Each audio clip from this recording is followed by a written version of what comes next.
Good morning, everyone. Good morning, sir. Okay. Today we are going to look at wireframe. I think if you look at our previous weeks, we've been spending a lot of time on planning our application, right? So we looked at finding out the requirement. We looked at sketching things and whatnot. So this is our last class on planning. From next week onwards, probably after the mid-semester, we'll be looking into actual coding using Flutter. So if you look at the previous weeks, we've been actually trying to figure out what is required from the user's point of view, right? And we also tried to figure out the sections, the areas, and then how to navigate from one screen to another screen.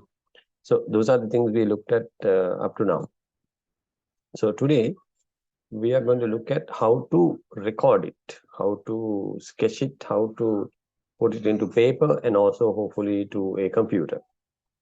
Why is that important? Now, see, on one end, we have the customer requirement. On the other end, we have our application. So what we've done so far is the steps required in between, meaning understanding the customer and then transforming that in a way so that the coding can be easier to do. Because once you start coding, it will be very difficult to go back and make changes. You can do, but it's from an effort point of view, it is expensive. Once you start coding, you will be having some buttons here, buttons there. So if the customer comes back and say, no, I don't want the button there, change the button to the other side, then that will become a problem. You can, but it'll push your deadline further, right? So what we do is, before we start coding, we agree with the customer on how the UI or the user experience look like. So we give them a chance to basically go through something called a mock-up application, where they can see how it look like on the mobile phone. In fact, they can use it on the mobile phone also if you use some of these tools that we're going to discuss today. So they will use the app on the mobile phone, but it doesn't work. It will only show you how it works or how it looks, basically, right? So that is called a wireframing, and of course, along with that comes the prototyping. It's a very, very important aspect. Some people might think it's a waste of time, but I think it's a very, very important aspect, because you are going to give the customer something that they can run on their mobile phone or their tablet or their PC. So that they will get a first-hand experience on what is happening or what will happen, how they start, what happens next, go on like that. So doing a wireframing and prototype is an extremely important aspect on any application development, whether it is mobile phone, because in our case, we are looking at mobile application development, whether it is a web application or a desktop application. Wireframing and prototype is a very, very important aspect. So today we are going to look at a very famous tool called Figma. I think you've already started using that. So Figma is free. That's one reason why we are using it. And it's also available as a collaborative tool, meaning I can use it alone myself, or I can use it to share my work with my colleagues or my customers, so that they can see what is happening. When I develop something, I can give it to them and say, look, okay, go there, have a look at these screens and give me the feedback. So it's a loop where I develop something, I give it to the customer, get some feedback, and then move forward. So that collaboration is also very, very important.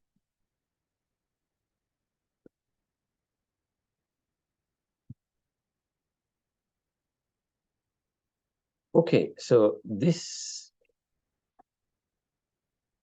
quote, which I picked up from David Allen, this can be said about constructing a building or a house or even an application. So it says, it is not the beauty of the building you should look at. I would say not only the beauty of the building you look at, it is also the construction of the foundation that will stand the test of time. You may have seen some buildings, especially what is happening in China. 10 floors, 20 floors, 30 floors building, the entire building is collapsing after some time. So they build the building very fast in record time, but it also comes down in record time. That is because building is built beautifully. The furniture, the walls, the windows, those are fantastic. But when the foundation is not very good, when the foundation is not solid, the whole building can collapse. We can say the same thing for application development. This is why selecting the architecture and also selecting the framework is very, very important. Now, architectures are there, frameworks are there. It's about the programmer. Who? That's you, right? How do you bring these things together so that when you start the application, you have a solid foundation? It might be regarding security, it might be regarding user interfaces, it might be regarding general coding, UI, all that, right? It can be anything.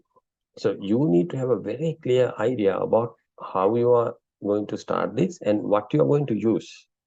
Now, when you start Flutter, you will notice there are different things. For example, the routing system or the UI system or the event system or even the database, right? And then how are we integrating with others? Do you use authentication? Do you use APIs? What is happening there, right? So before you get into the program, before you code, you need to have a very clear understanding of all that. So one of the primary things is because our users will see the app first. They don't care about the foundation or the architecture or anything. They need a very smooth application to use.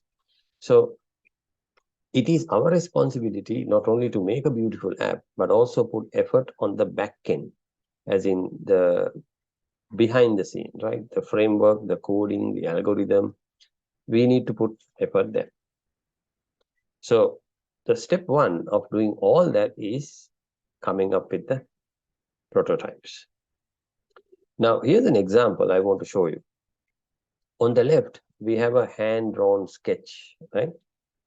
Where we have some idea about what we need. So this looks like ticket pricing. So we have a very basic idea on the left-hand side. We have a product company logo, perhaps. This is called the hamburger menu, where when you click, you get more features. And then this cross line here shows that the entire space is taken up by either a graphic or a background or something like that. And then it shows some text here. So we can get an idea about the size of the text. The first line is large, second line is small. Then we have another couple of boxes with another button called continue. So this is called the sketch. You might do this on paper, right? And when you bring that onto, let's say, a prototyping tool, like Figma, for example, you can design it further. Now see how rich it is from the sketch to the design. Now, here you can see this beautiful gradient in the background, right? Bluish gradient. And there's a world map on the top here. Plus, we can see there's a icon, flight icon. So London, Paris. We can see this is the airport code, and this is the city in small. And then we have the date. There's also a little icon here. I don't know what it does. Probably you can click it to go to the calendar.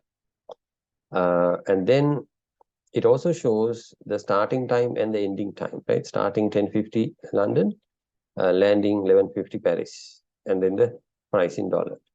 So similarly, we have another box here. So these are called cards, right? So when you learn prototyping, you start learning about these components, a card, the button, the background, stuff like that. So as a UI designer, we need to learn these components. So what we are doing actually is to look at components, bring them in, and then put it to the right places. I'll also show you why we need to have a tool in order to do that. So coming back to wireframing, what do you mean by wireframing? As the name says, It's all about getting a bunch of frames and then you wire it, right? That's called wireframing. So it's a visual representation of a mobile app structure and a layout. So it shows how it works. What is the purpose? To outline the basic design and functionality without focusing on visual detail. So we don't, again, I take you back here. This is a wireframe on the left, right? We don't have a lot of details. It only shows the most important things, the topics, the dates, the logo, and things like that. So that's a wireframe. So the purpose is just that, wireframe. So why do we do that? It gives clarity, isn't it? It provides a clear and early vision of the app structure. So you show this left-hand side to your client, they get an understanding, right? Okay, so on the first screen, I see this. If I want to go somewhere, I will press continue, right? So that gives a very good understanding to the client regarding how that will look like in the future. So that is communication, isn't it? Communication between designer, developer, and also other stakeholders. Now, by the way, we looked at the team structure for mobile app development, isn't it? So there's a customer, then there's a mobile app developer, the coder, and then there is in between there are so many different people. One is a designer, right? So today we are looking at the role of the designer, actually, not the developer. So the designer need to communicate. Okay, this is how it should look, and this is where the components and the elements are, right? So a wireframing can be a fantastic tool to communicate between these parties. Why is it important? Well, it saves time and resources because it can identify potential issues early in the design process. Earlier you identify the issues, cost-wise, it's cheaper it becomes, right?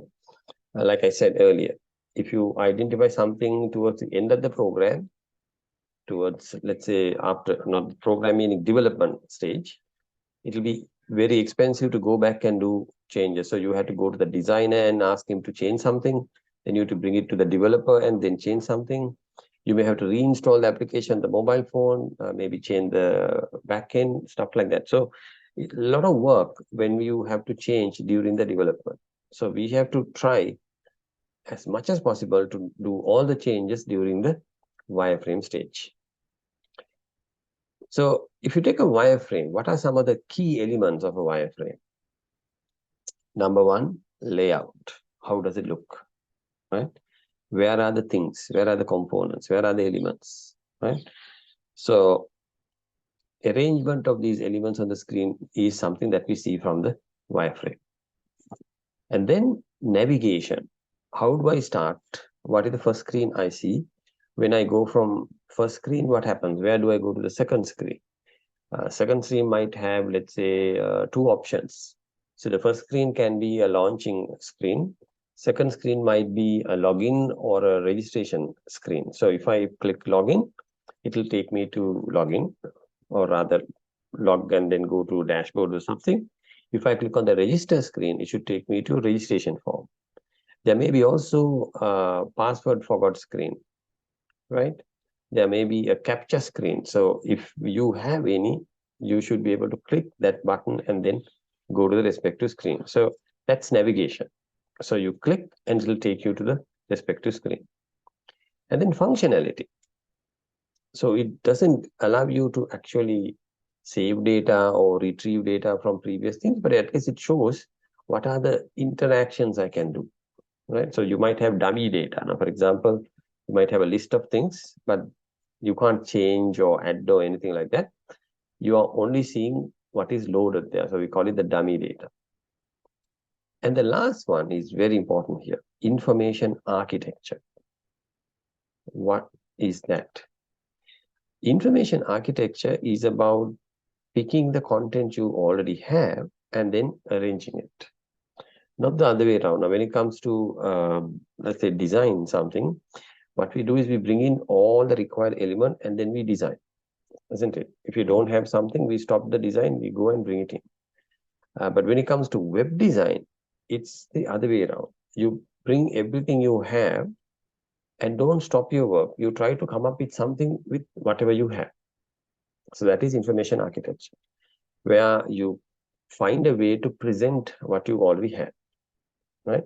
There you have to prioritize, okay, out of, let's say you have 20 things to show, what are the things you're showing first? What are the things you're showing second? What are the things you're showing later?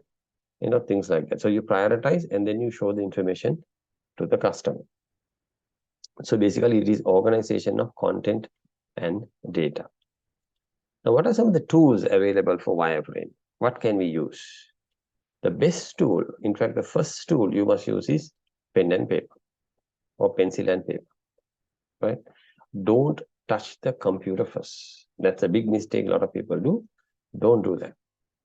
Sit down with your customer, or maybe if you don't have access to the customer, you need to go through the requirement specification, or we call it the BA document, business analysis document. Read it twice, 3, 4 times to understand what do they want to do. And then start sketching on paper some screens so that you will get an idea. Okay, here's my map. I start here, I go to this section, I go to the other section, I go to the next section. So start mapping these things out. Start, writing these things down. Once you do that, of course, you need to verify that again with the customer or maybe the developer or your DA team. Have a conversation and finish the changes there if you can. So changes to the pen and paper is very easy, isn't it? If you don't want it, throw away the paper, draw again. So it's very simple and not very expensive. You can do it very fast. Once you're done with that, once you have an idea about what is required, then you can go to a digital tool. There are a lot of tools. There is Sketch, Figma, Adobe has a super tool also, Adobe XD. Some of them are free, some of them are expensive, you may have to purchase it. But there are lots of free tools available. Figma is one of those free tools, which you can immediately start using.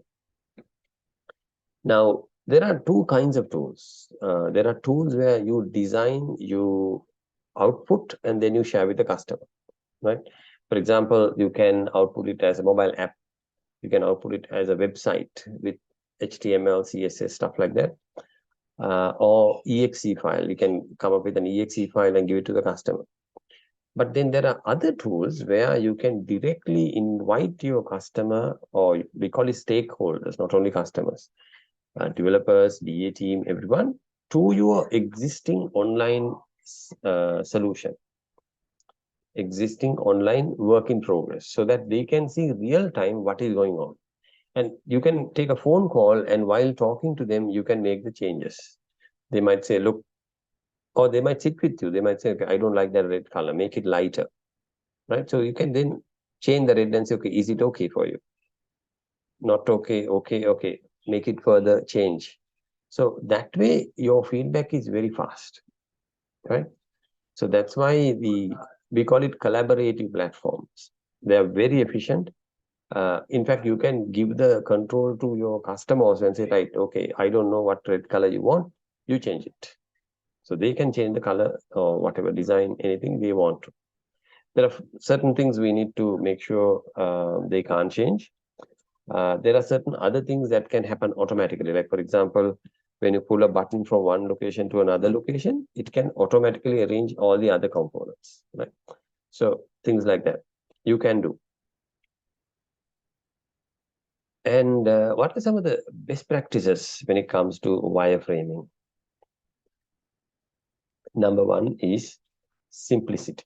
Keep it simple. Also, I need to go back to our previous lesson, what we did previously on design thinking, right? What was design thinking? We looked at 5 steps, right? So step number 1, sit with the customer, trying to understand what is the problem they are trying to solve. That is step number 1. Step number 2 is trying to figure out what the issue is. So there is empathy, then figuring out what the issue is, and then testing, isn't it? Prototyping, testing, and then deployment. So you can apply exactly the same thing here in under mobile app wireframing as well. So keep it simple. That's number 1. And also consistency. What does that mean? Now, when you start developing mobile apps, you will realize there are certain design principles coming from Apple and also from Android. I think I shared some of the videos last time. So have a look at that, right? There are certain best practices that you do for Apple or for mobile phone for that matter. And then there are certain best practices that you do for Android, right? Like where to put the tab, how do you go to the back screen? So, things like that. So since Apple phone has only one button, you need to have a back button, right? Android, whereas Android has a bottom, there are three buttons that you can use to go back. So these are called best practices on a platform. So you have to start using them to understand what is going on. If you are a Apple user, if you only have an Apple phone, you won't understand how to design it for Android. Or if you only have an Android phone, you have no idea how the Apple works. So if you want to get into a serious mobile phone applications, you need to start using both platforms and then understand the differences, because there are a lot of differences available. Although it may seem like same, but when it comes to actual use, you see the differences. And then the user flow. There is a natural flow of any application, right? You double click, you start.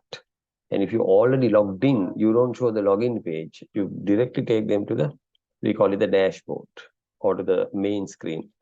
And then sometimes some people have something called onboarding after login, where you show them how to use the application. Or there may be a introduction screen where you want to run some advertisement first. Or you don't want them to register. This is only a private app where a company has to add the users. So there are things like that. So you have to sketch it, right? And then make sure it has a very nice free flow of things, a natural flow of things. So the last point we've been talking about is having feedback. Continuous feedback is very, very important, right?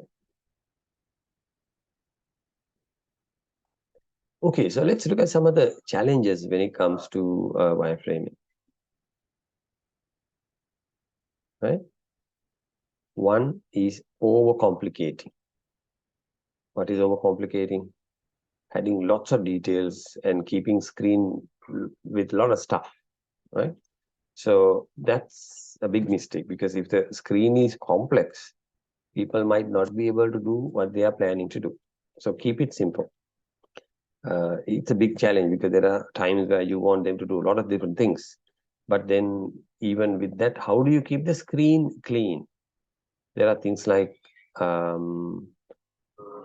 let's say, multiple tabs. There are drop downs. There are screens available. So stuff like that. So when you, as you start developing, you will realize the best practices in organizing the screens. Number two, lack of feedback. Now, although there are collaborative tools, although there are tools where you can share your work to your stakeholders, especially customers, but what if they don't come back to you with feedback? Now, that's a big challenge, because until you get the feedback, you can't move forward to the next screen, right? So if you don't get, now that's a challenge. And the third one is also a very important one. I think we discussed last time also, mobile gestures. So see, the mobile phone, we use it different to how we use a desktop or a laptop computer. Now, there is single tap, there is double tap, there is pinching, there is zooming, which you do on the mobile phone, which you don't do on your computer. So how do you take these into consideration when it comes to designing your phone, or swiping, for example? Now, talking of the to-do app, you can swipe to the left and swipe to the right, isn't it?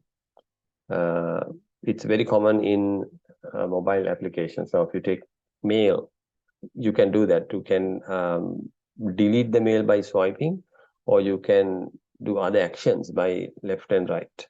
So you need to also learn what are the mobile phone specific gestures. I shared last time two references places. So you can go to Apple design guideline or Android design guideline, and they show you what you can do and what you should do actually, and then what you shouldn't be doing. So you need to be familiarized with these things. Right. So what are some of the mobile specific considerations only for mobile? Yeah. One is mobile phone screen resolution and the physical size.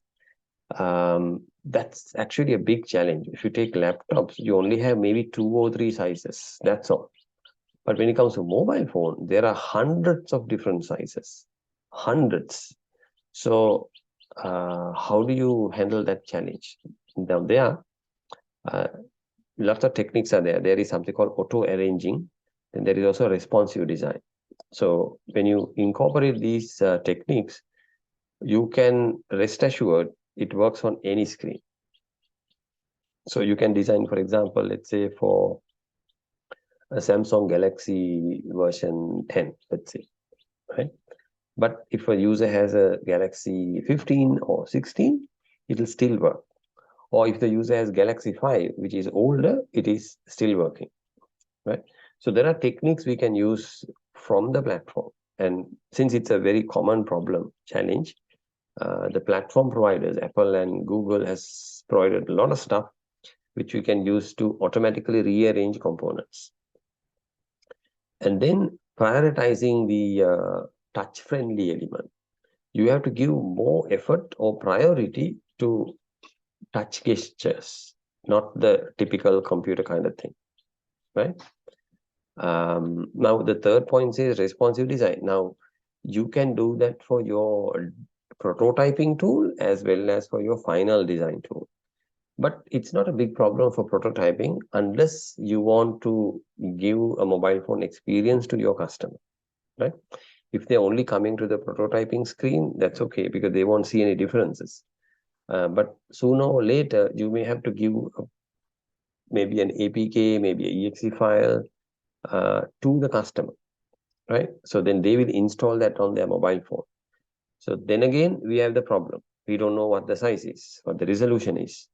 So you can, in fact, make sure it works on any size, even on your prototyping situation.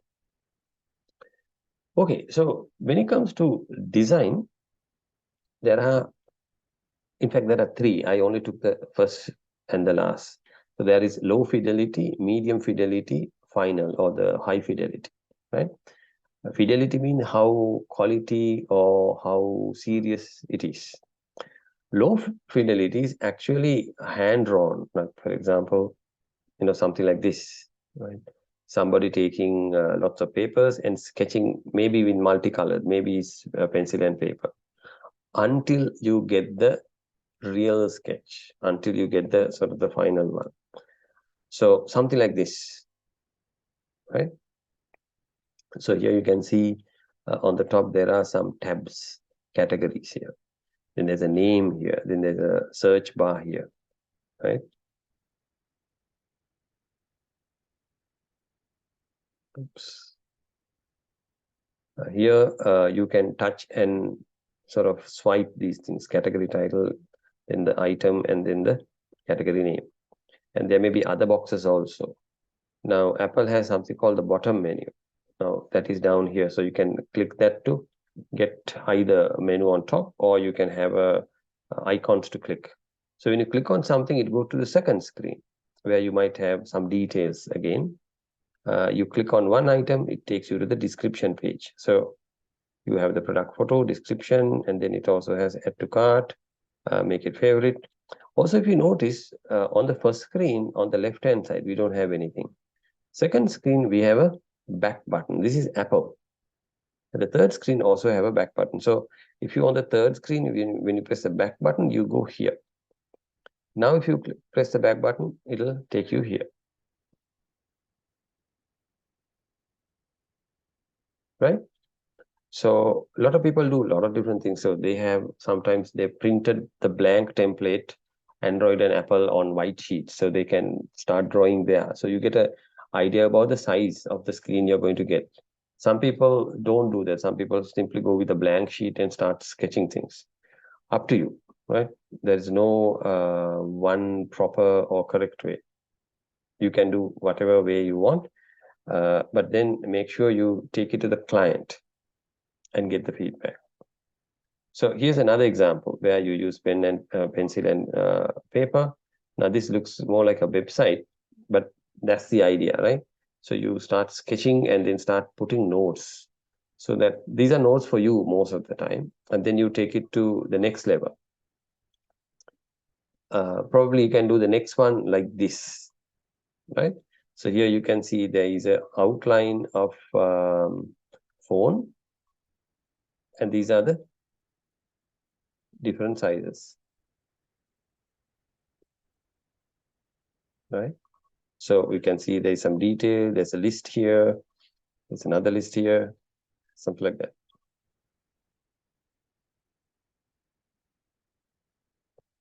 Here is a high fidelity example. Now, high fidelity means high quality or more complex thing. So here again, you can see a menu on the left. You can see the text there. You can see the color scheme, right? So these are not filled yet, but you get a much better idea about how it looks, right? So you get an idea about the colors, how they match with each other, things like that. Here's a one with the navigation connected, right? So screen 1, screen 2 goes on like that, right? So you can zoom into this and get a very good idea about what is going to happen. Now, imagine if you give this kind of UI layout to your developer, so job will be very, very easy, isn't it? So job of the developer will be very easy to do, because everything is in detail, everything is clear, text is there. We also get an idea about the sizes of the components on screen, all that. Yeah, job becomes very, very easy.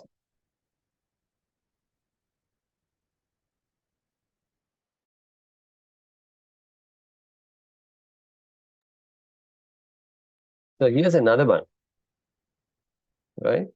Again, a lot of details. Images are there. Color scheme we can identify. So much better sketch. Now this is also a sketch, right? This is not coded application. We are only seeing the design. Now, if you look at the differences between these two, you can identify something called a theme. A theme is a connected elements and colors. Now, this is, we can say, a reddish or a pinkish theme, whereas here we can say, or a greenish, grayish theme, right? So there is consistency, isn't it? The button colors, the line colors, the background pictures, everything is belongs to a theme, right? Which is very important, because people they sort of get the hang of it after a while, and it becomes very easy to use when you have a consistent theme throughout the application. Here's another one. By the way, these are complex custom elements. You don't get these elements built in from your application system, so you have to start building these things. For example, this one, right? So it's a beautiful one. As you can see, it's stacked on top of each other. Some of these, of course, available. This is a list item. This is called the bottom navigation, coming on top of something there. So custom bottom navigation. Now, this is called a sidebar navigation, right? So this is like more like a login or a registration screen.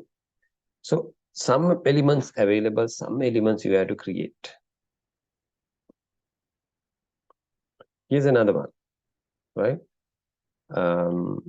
These gradients are very famous on Apple. So even these screens and stuff like that. So this is a very Apple kind of application, right? So here's the bottom navigation here. So this is also a very rich, high fidelity version of our application prototype. So the developer seeing this, it's very, very simple for the developer to get it done, because the colors are there, Of course, you need to pass on everything, the color scheme, the images. If it is a gradient, starting point, ending point, all that you have to give. All those parameters you have to supply to the developer. Only then he can replicate it exactly what they see on the screen. All right, so now let's look at some real life examples.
Okay, let's start with just in mind. Now, this is also a superb tool for prototyping. Now, I've shared these links on our LMS, so you can have a look at it from there. So this talks about wireframing. I think you already saw these things. So here's another one. This is actually a website. So on the left is the wireframe, on the right is the design. So this is a very low fidelity sketch only, but it has some idea about what is happening. So we know there are grids here, there are slideshows happening, and there is also another slideshow happening, things like that, right? So when it comes to the final design, now it's very simple or very easy to understand as to what is going on here. Here's another one, how it shows on Apple versus how it shows on an Android. You can see it's almost the same, right? Almost the same. But there are two resolutions. Now here is little lower resolution than the high resolution on Apple. This is also this. So here's another one. So in this one, we expanded this onto a tab view. This is how it looks on a tab versus how it looks on a mobile phone, right? The only difference here is the width. So when it comes to web, we can't have this long menu on the top. So you need to go back to the hamburger menu, right? Then you need to decide, okay, what am I going to show? Am I going to show logo and name, logo and search? Am I going to have a drop down? Things like that.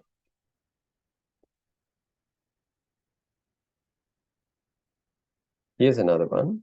This again is not mobile, it's tab. Another one.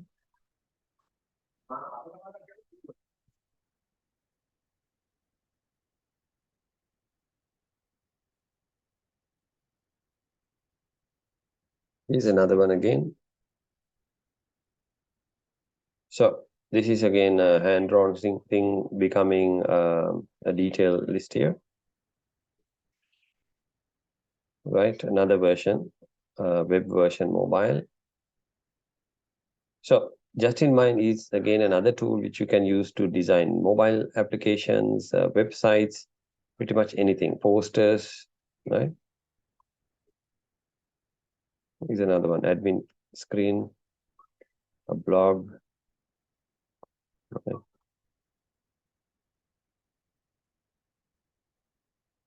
Here's a good one again with lots of details. Remember, we talk about information architecture, how to display information when you have a lot of stuff, right?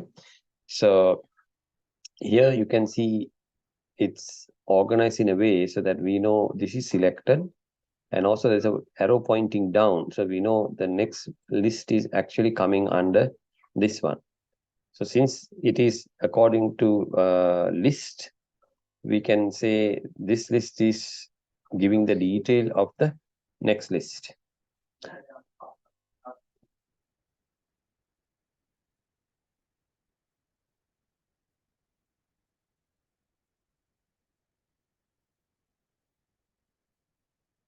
Right, so these are various screen designs. Point is start with a sketch. That's the point here. Right? One for smart screen, a smart TV, for example.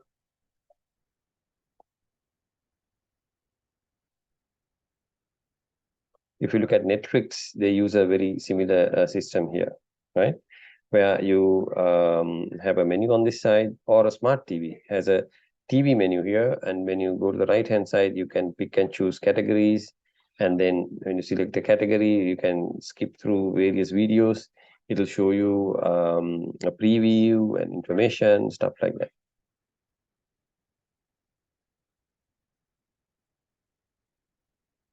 So here's another one on a dashboard.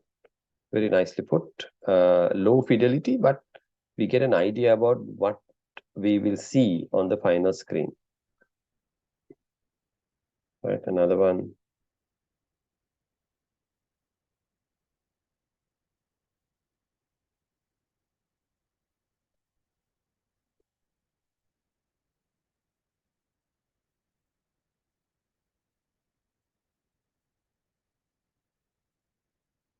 So here's a good one, right?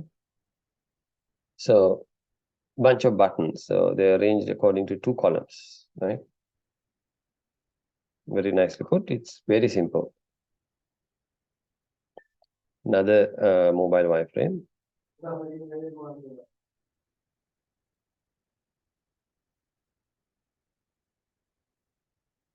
Right? Here's another one. So we need to be looking at lots of similar screen to get inspiration. Here's another one, right? A menu, a map system, right? Here's another one.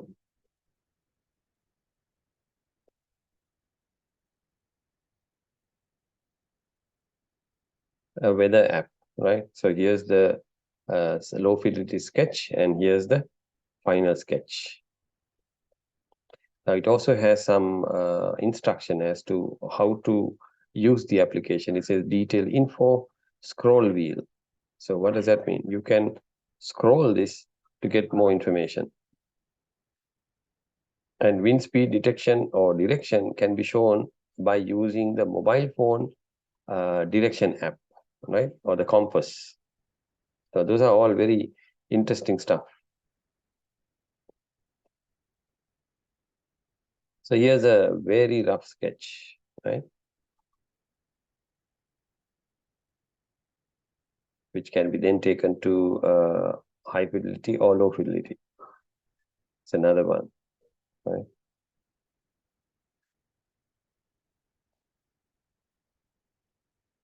Right. So here's a music player. So here you can identify the sound settings on this side.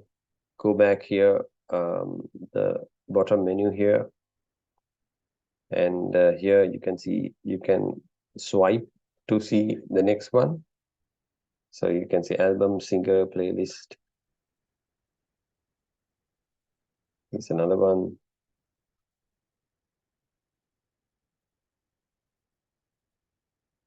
Right. So as designers, we need to use our tool and come up with these components and put it together and see whether we can do these things. Now, coding is next. But first, we need to make sure you can design these elements on the application. Here's another high fidelity one where you have a lot of stuff in place, including the color scheme and things like that.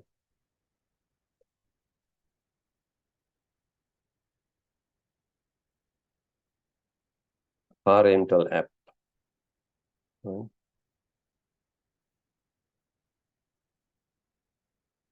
Here's a beauty app.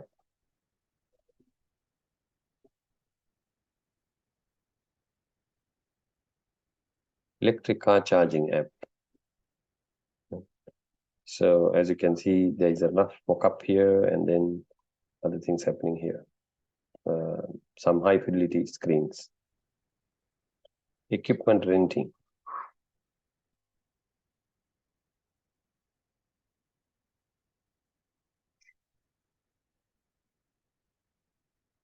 So this is why I said during the first few weeks to go and install some of the app and then understand how it is done. Now, we can't be doing all kinds of apps in this unit. So we want to develop something on one sort of area. So that's why I selected To-Do app. It's a very simple way to get things done, to learn our development system. Once you master the To-Do app development, it's the same process to develop any other app, right? And here's another one, social podcasting. So once you know how to do component, how to put it on screen, how to get responsive design work done, it's a breeze to get any other app run as well, right? So these give a very good understanding on how things can come out. Okay. So here's another one. These are actually tips. So this also I shared with you. Know your users. That is also called developing a persona.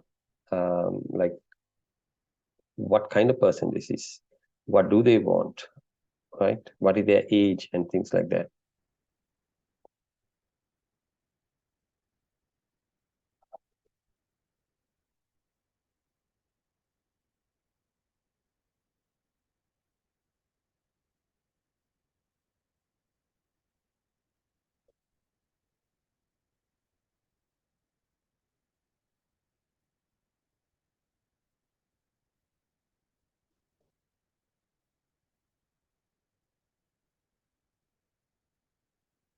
So these are interactions, right? Tapping, swiping, dragging, pointing, clicking, all that stuff. And expectation. So when they do something, they would like to see that they did it. Like, for example, when I press a button or when I move the mouse over a button, you see the color is changing here. When I press, I want to see something happening also. So in mobile apps, you can see a very slight animation happening. So we know we actually tapped it. Otherwise, on the screen, it's a very flat screen, right? It's not, it doesn't have any depth. But if you notice here, there is some drop shadow. So we know it's sort of standing out of the flat surface. So here's another example of a nice pop-up screen. So it's asking, delete this screen. There's a question mark. And then two buttons, yes, delete or cancel. And also, there is another message, a caution, this cannot be undone. So this is how you make a very user-friendly screen so that people won't make mistakes when you give this whole thing. And also anticipate mistakes, give feedback, right?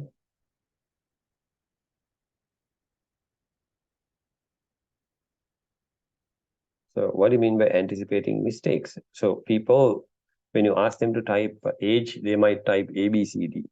or their name there. So you need to have a mechanism to restrict the kind of data they can enter. So if you're asking for age, they should not be able to type any alphabetical or symbols. They can only type numbers.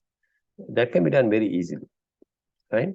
Or if they're asking for a name, they should type more than one character, for example, right?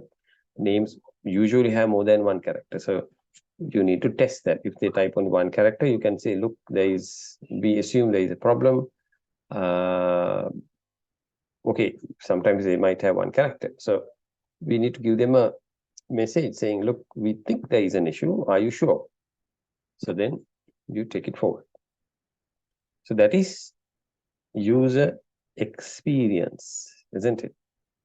That is user experience. So design thinking comes there. So you understand what the problem is and try to mitigate it by giving them choices, and then go to the next screen.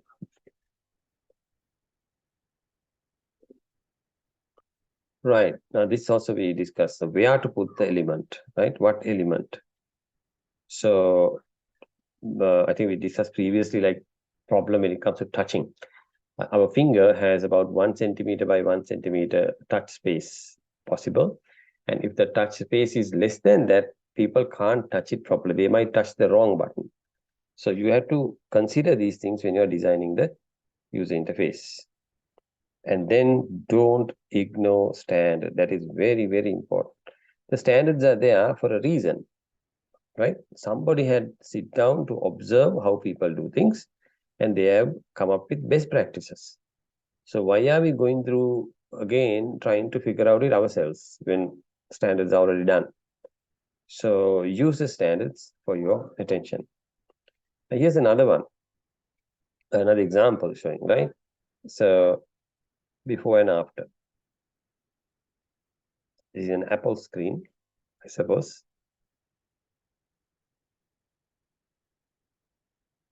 No, it's Android. Where one very simple icon on the top left-hand corner is making a big change. Right? This is also important. Now, your interface should be easy to learn by anybody, right? So that's very important. So this is a very nice article. So I'll share it with you to have a look at it. What do you mean by listen to the data? Now, in companies, especially where they have a large number of people in their team, they conduct analytics, they conduct tests and surveys to figure out how their apps are used, or how part of the apps are used. Like, for example, interfaces, moving from one screen to another, things like that, to understand the challenges faced by the users, right? So that comes to them as a set of data. We call them the analytics data. Then we can run through certain algorithm to find out why people click this button and not that button. That can be really the reason as to why people behave in a certain way. Here's another interesting one. This actually is available on Android, where you can have a button here called a fab, right? You click and then it gives you multiple choices, and then you pick a choice. Now, somebody has done it for the web. That's why they're talking here. Here's another interface. Here also you can see how the colors are very nicely matching, right? This light blue shade with this particular red, this particular gray, right? These are grays, and they're very nicely matching.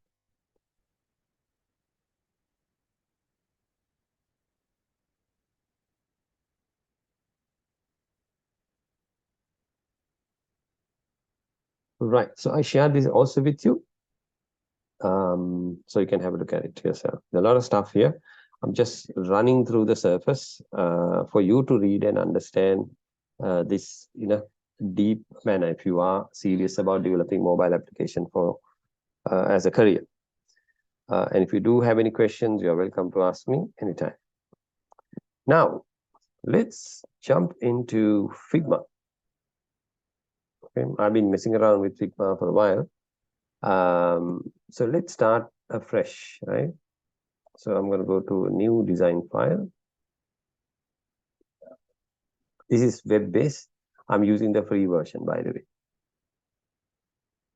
So when you start, you get a basic canvas, we call it, right? I don't have any name here, so I need to first start giving it a name. So let's call it to-do version 2. Right, that's the name of my application. Right now, I have nothing. I have no layers, no assets, and I have page 1. I can also go to another additional page if I want to. Right, nothing here. So here is the main menu. Right, here is the selection arrow. Here is frame section slice, and these are basic elements that you can draw. Here you select a pen or the pencil. The difference is pencil you draw freely, pen you click points so that you can draw curves with that. This to type text. This is an interesting one. Resources. You can actually bring in from things outside, right? Plugins are there, lots of plugins available. Most of them are free. And also widgets, right? Meaning somebody has done it already. So simple vote is one, user story, stuff like that. These are done by other people, so you can pull in if you want to. This is to actually move things. And here is where you add comments either to your design or to other people's design. Remember, this is a collaborative tool. So you can design something and share it with someone here, right? You can either send a link or invite them to have a look and stuff like that. So it's a collaborative tool where you work with other people. Okay, so I'm going to start with, let's say, a frame. When I do that, look at the right-hand side. I can pick any device here. So I have phones, tablet, desktop, presentation, watch, paper, all that is available, right? So this is Apple Watch. This is papers, A4, A5, stuff like that. This is social media, like Twitter posts to Facebook cover to whatever it may be. I can do anything with this, by the way. So even a presentation. So I'm interested in the phone, so I'm going to click on the phone. So again, I have lots of iPhones starting from 8 to 14 and 15. Look at the numbers here. You can see the resolution, right? So if you go to the first one, 375, 667, whereas here, 430 by 932. And Android also we have 2, small and large. I would rather start with maybe a medium size one rather than the smallest one. So probably Android large might be a good one I'm going to start with. So when I do that, you see it shows 360 by 800. That's my frame size.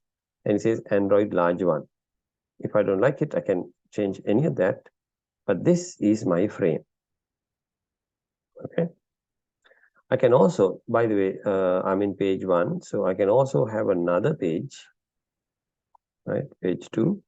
And there also I can have a frame. Let's say same thing, right? So page 1, I have something. Page 2 also I have something.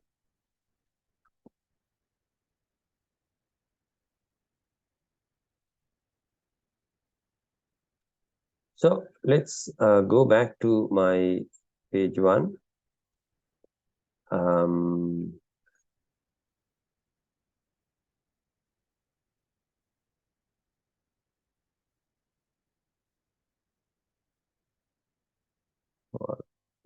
Yeah.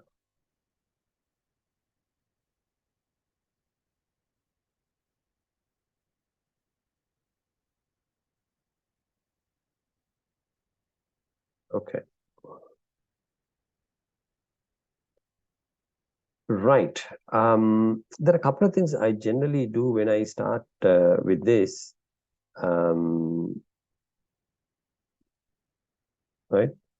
One thing is where I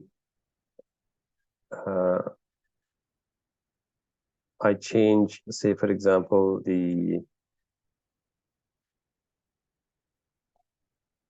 which one? Large. I have a grid, to start with.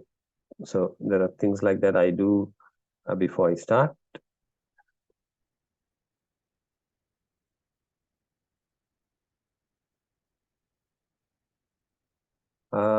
Let's start by just drawing a basic shape and see what happens, right?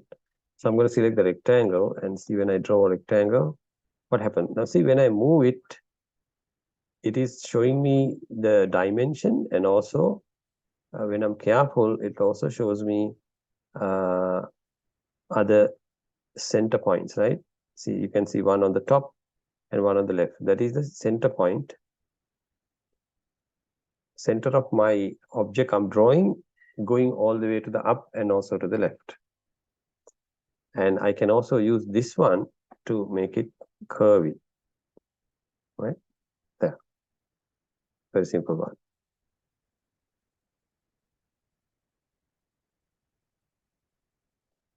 It's Android large. Model can be silver or gray. It doesn't make any difference right now.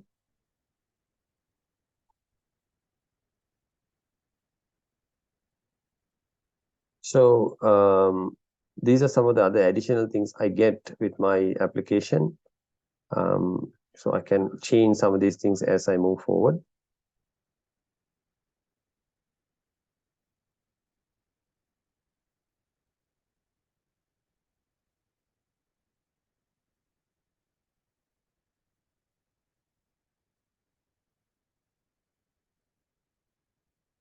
These are some of the other things we can do, like say, for example, vectors. I don't have any yet, so I don't have any of these. So, but in case you want to change something, you can come here. Preferences is something that you might want to come once in a while. So themes is also another important. Actually, when it comes to mobile phone design or mobile, in fact, it's now common for web as well. There are two modes: light mode and dark mode. This is specifically designed for daylight use and nighttime use. For nighttime, we go to the dark mode so that the colors are dimmed, our background is darker, our content gets highlighted. Whereas during the daytime, because we have plenty of light, we keep the background lighter and highlight the content.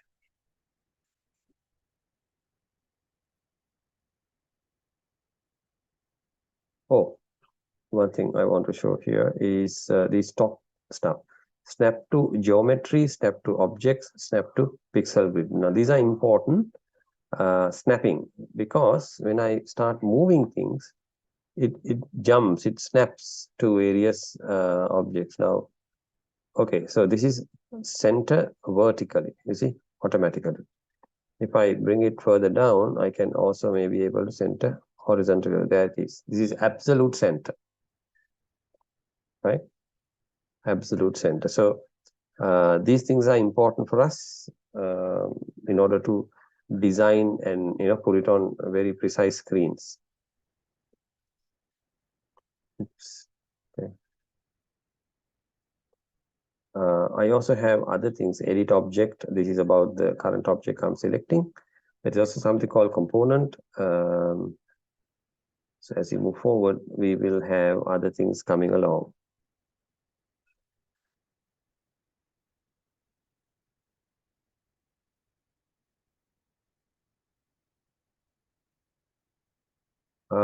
Okay, so what I'm going to do now is to create something called component so that I can design it outside and bring in and add in into my page, right?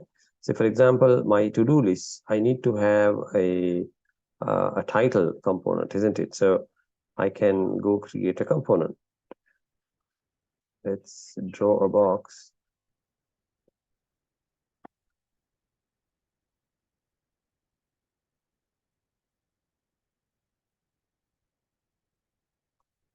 Okay, there's a question. Do we need to buy? No, I'm using the free version, by the way.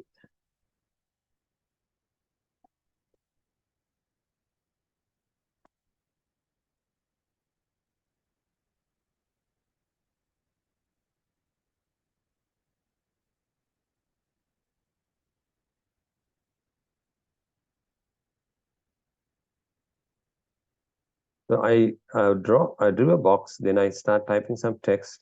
This text, I want to make it larger, so I go to text sizing and make it, let's say 16. And I don't want it to be at the bottom. I want it to be in the center. So I can select both options, right? I select the box first, then I click on the text. Now both are selected. And here I can align it there, right? I can also send it to the left column as well. So that's too much. So I can say, go a little bit to the right. I can use my keyboard to do it. Okay. So this is a component now, which I can, oops, I need to group this.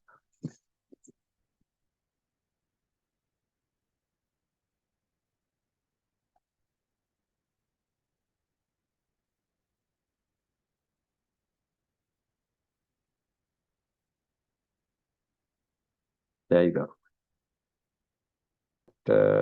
No, this one.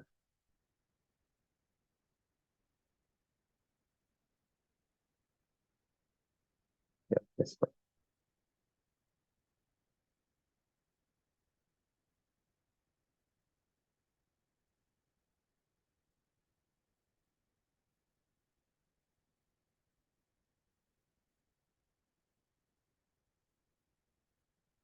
I don't have a link to Figma as such, but I have Figma tutorial links. Okay, it's figma.com. Right? You can see from the top, it's figma.com.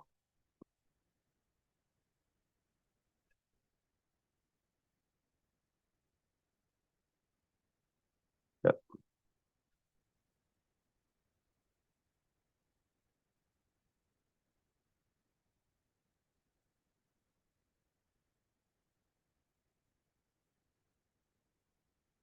Oh,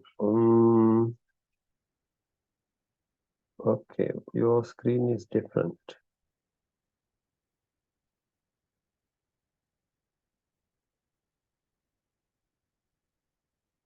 I don't know whether you selected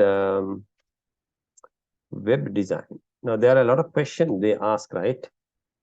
So I kept on saying this is for prototyping and designing, and then because the Figma is a very complex tool, you notice you can design all kinds of stuff from website to PowerPoints to various things. So it depends on what you select under installation, or not installation if you don't install, under a selection guideline.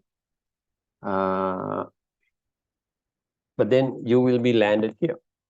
That's what I did here. Let me see whether I can get you a tutorial on getting this side.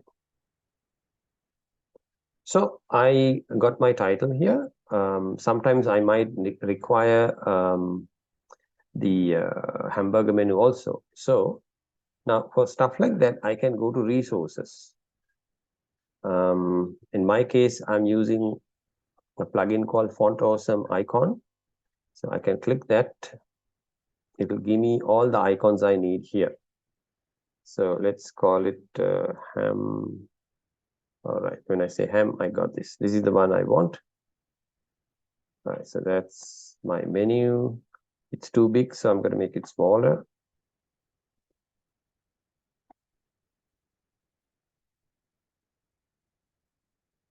Further smaller. Okay, by the way, I need to use the shift key to make it scalable properly. And that also I want to align horizontally to my box, isn't it? So again, I click this one. There I have it. And make sure it's grouped so that go here and say, where's group? Or ungroup, because I already have some stuff. I will group selection, and then I can bring it to the top of my screen. There I have it. Okay.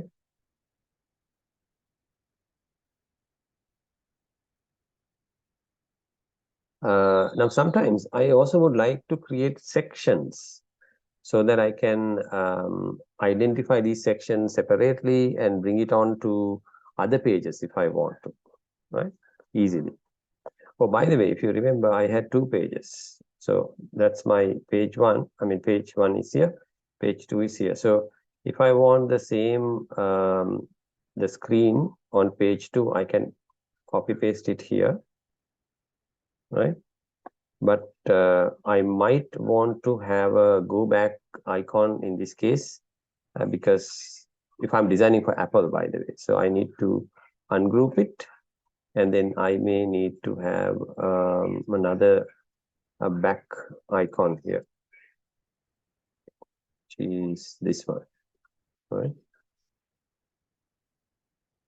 Oh, by the way, we need to have a consistent sizes. Oops.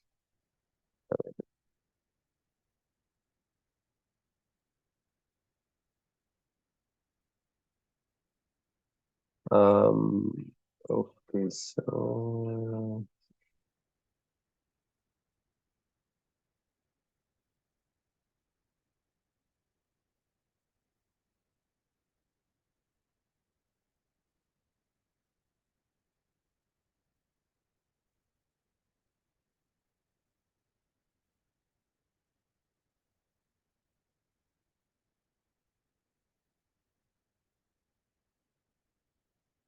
okay, so width 12 is a good size. So I'm going to move this guy further and then bring this guy here.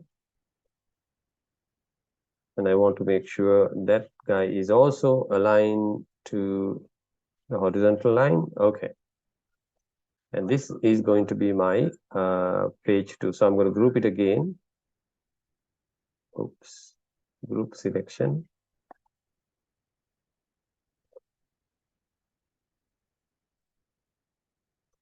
So that's my page 1. No back button. This is my page 2 with the back button. Okay.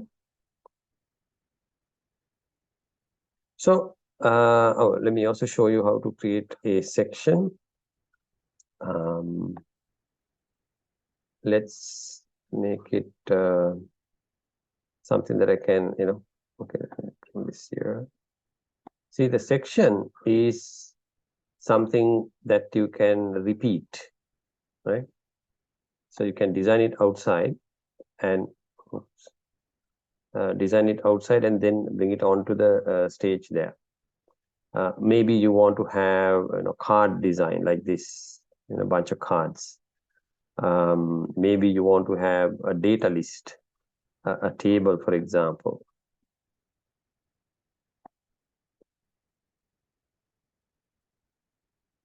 Now, since we are designing a to-do, I might use this to show each one, or maybe I can design a basic list as well. So just for the sake of showing you how it works, let me design, or maybe I'll design one and then start duplicating, right?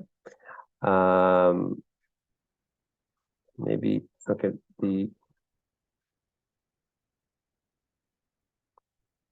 the corner radius is 25 here, so I might want to reduce it to about 15, or even 10 is better. Okay, so that's this corner radius I changed, right? You can give numbers and change it also. Let's say I might want ellipse, right? Now see, this is distorting. If you use the shift key, you get perfect sizes.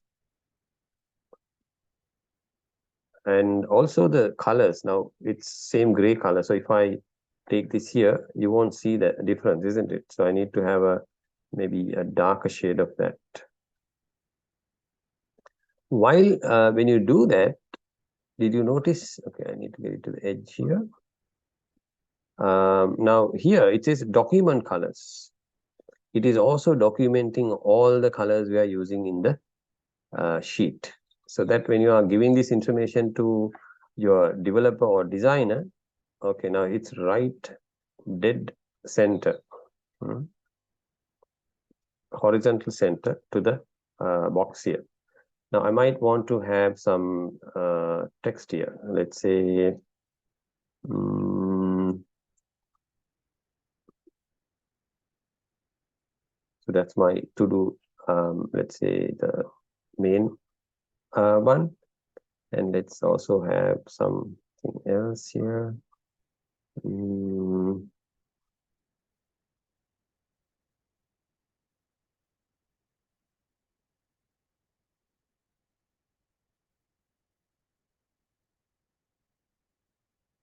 I would like to have that as a smaller text, maybe 13.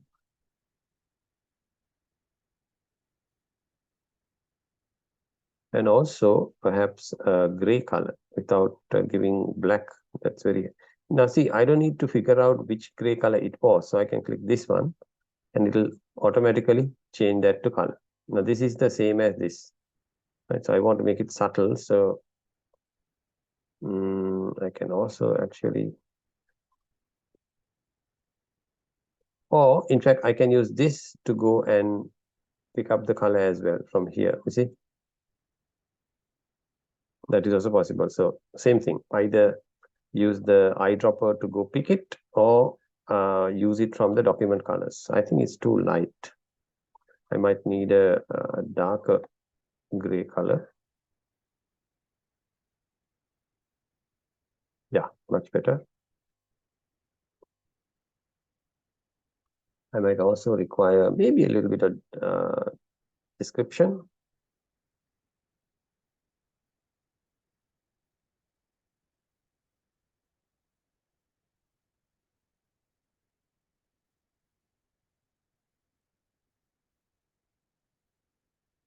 You see, when I move stuff, it gets automatically aligned, you see.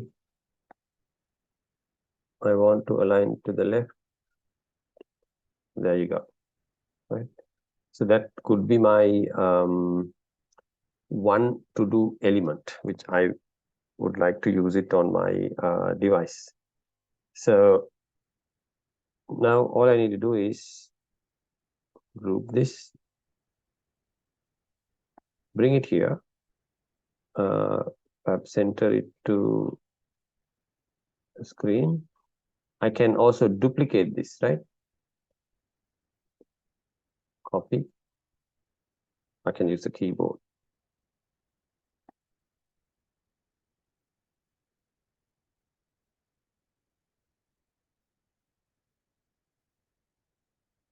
By the way, when I copy paste, I can also align it nicely so that they get equal space. Now here I don't have equal space. This is shorter or smaller than this guy. So I can, okay, let me get another copy. Now I'm going to select all four. Oh no, what happened here?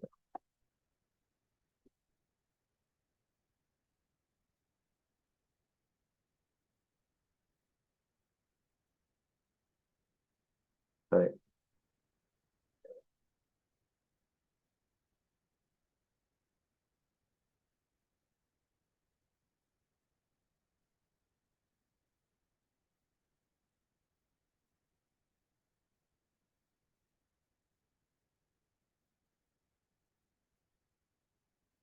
Now, as you notice, things are not equally spaced out, right? I can arrange that also here. Distribute vertical spacing, right? Let's see. Right, now see, space between these three are now same.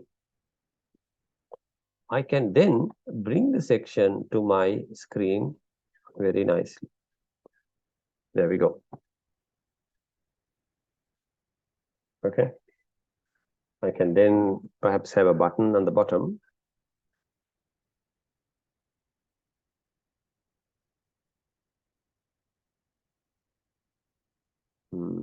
Here I'm using 10 as my angle, so I'm going to use the 10 there.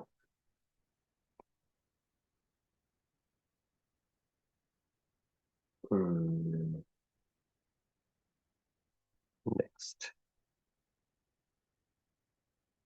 Center align and center align. So the text is too small, so I'm going to make it 16. Okay, again, I had to do an alignment. Right, I'm going to make it a group and bring the button here. You see, center align, right? There we go.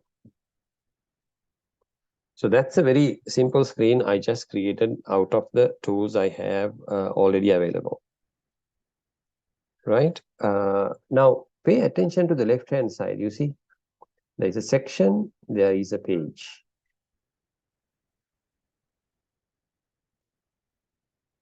So here, this section, when you expand, it says group 5, group 2, group 4, all these groups it is showing. So everything is detailed. If you want to hide anything, just click it, it's hidden. Right?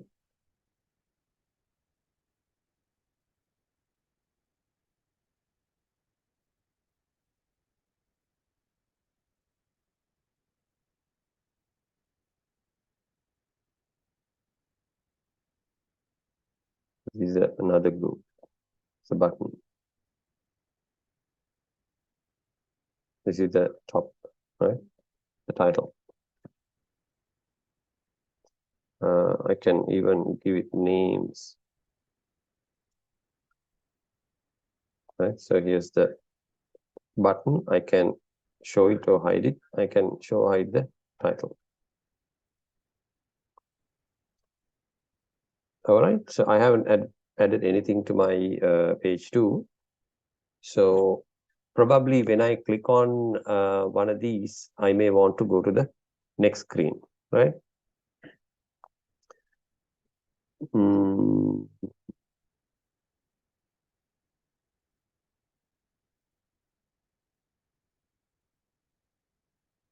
Now I can even move stuff from one page to another page, right? Select layer, move to page. I can also send it to back and forth. Lots of things are here. Of course, you need to be using this tool throughout to understand how to use each one. It's a pretty simple system. So more you use, more you will learn.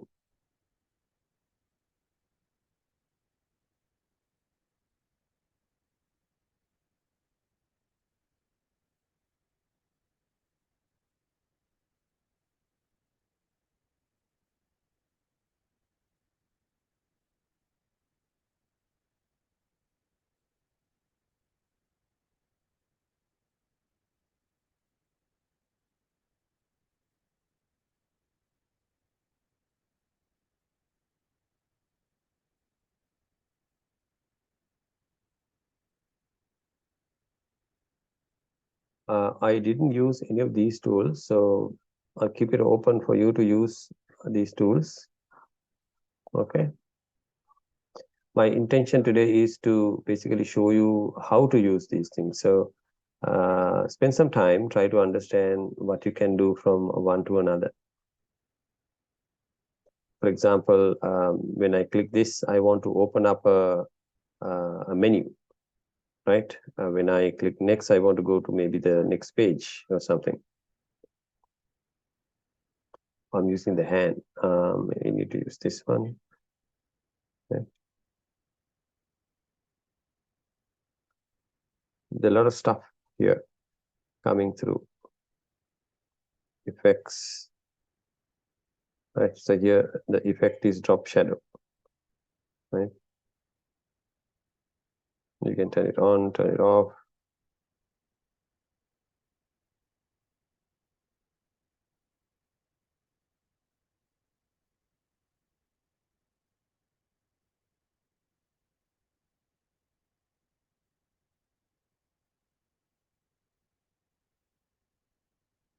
Um, let's take this guy and page 2. Oops.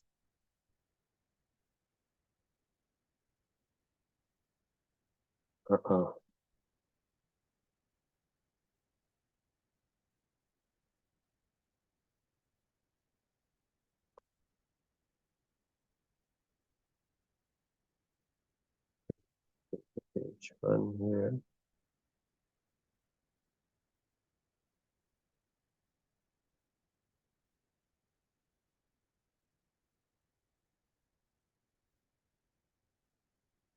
Let me bring it also to the page 1. So now let me, this is just to display what is happening, so I can just put it says navigate to, right? On tab, go here.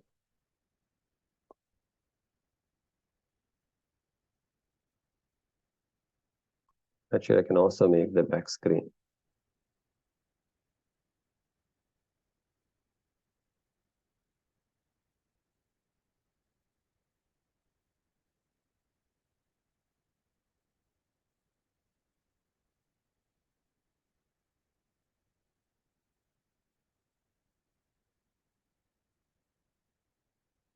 See how it works.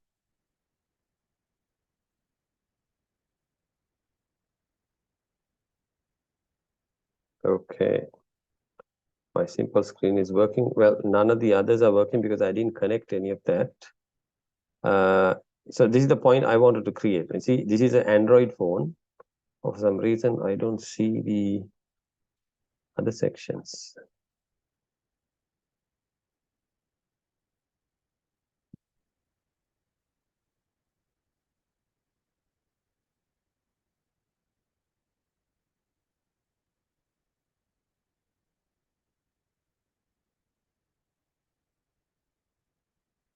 Right now, here the play button essentially shows you how it looks on the screen on in a simulator, for example.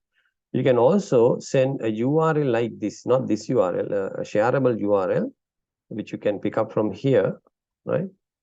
See this one, copy link, for example. You can share that with your customer. So when they log in, they will see the screen like this, and they can click buttons, go back, open the hamburger menu and stuff like that. Okay. So if you notice here, I've shared some very interesting tutorial. Now this one is very good, Figma for beginners. And also there's a nice short video list available. I think it might be this one. Yeah, this one. These are very small. See, 5 minute, 3 minute, 4 minute, things like that.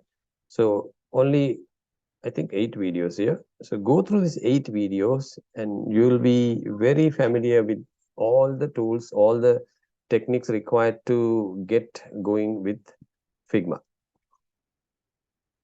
Okay.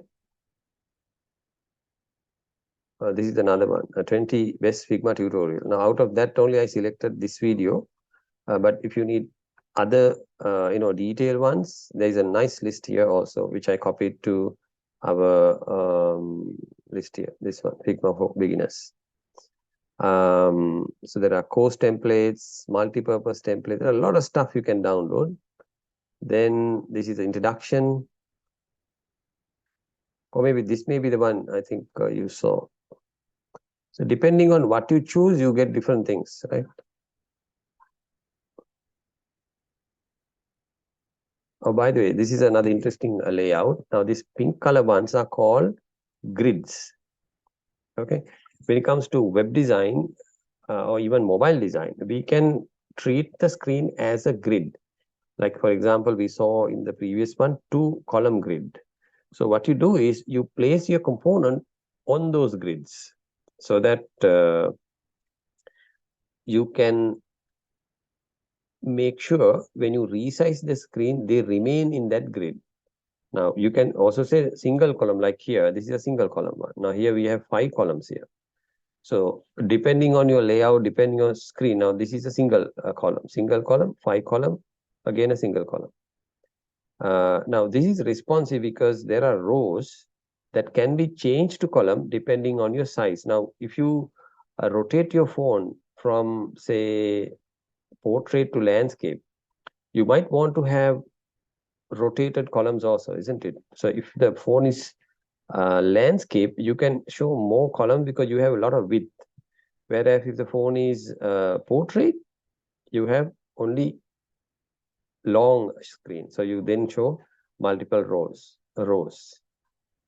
So this is a good one on explaining the editor, which I've been doing today. This is about color styling. We saw it very briefly. Right. Now, this is also important if you want to draw things. Yeah. Now, in Figma, we use something called vector drawing. We use lines in order to do the drawing. And in web form, it's called SVG type. Scalable vector objects, these are called, because they can be small or big. They do not lose any quality because they are scalable lines. Right. So there's a lot of stuff here. I mean, you can choose what you like going through. Right. My suggestion is go through this bunch of videos. They are very small. Go through these 8 tutorials as a beginning, and you're set to go. All right. So, oh, by the way, this is another one I've been messing around. So this is another way to look at to-do. So this is how the Google to-do list works. So there is a tick here. You can press that to mark it as done, right? So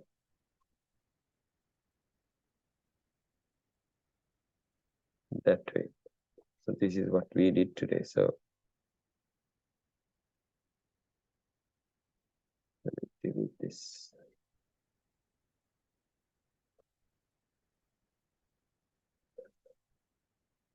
Okay, so I invite you to play around with Figma. Go through that 8-set tutorial. You will understand what is going on.